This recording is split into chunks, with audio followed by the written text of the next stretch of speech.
Cardiologist Dr. Charles Cagin is here with us today from Mayo Clinic Health System to talk to us about February being Heart Month.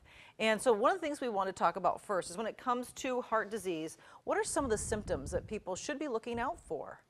Well, the typical symptoms are a precordial discomfort in the chest that can spread up into the neck or the ear or the arm, typically the inner aspect of the arm.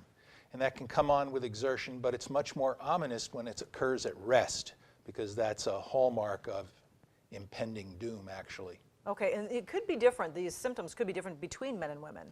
Yes, women typically will experience exertional fatigue or shortness of breath or a feeling of being washed out.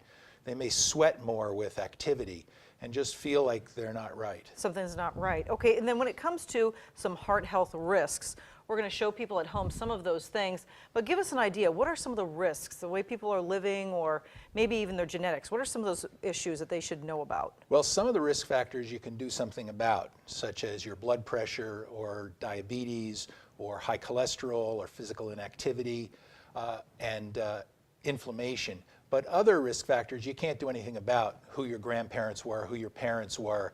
If they had heart disease at an early age, then you too could be at risk. All right, and that's something you should keep in mind. How about, what are some things we could do in our own lifestyle that we could change to make ourselves less likely to have heart disease when we're older?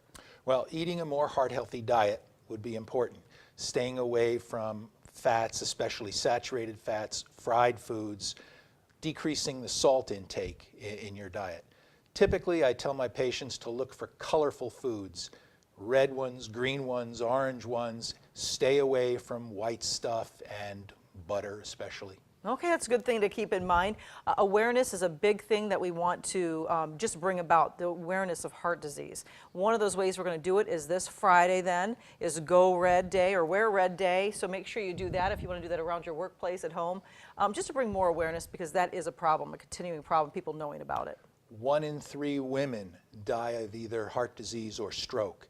And the good news is that there's been a 30% reduction in that over the past 10 years. So we are making inroads with our systems response to healthcare. Very good, Dr. Cagin. Thanks so much for joining us today, too.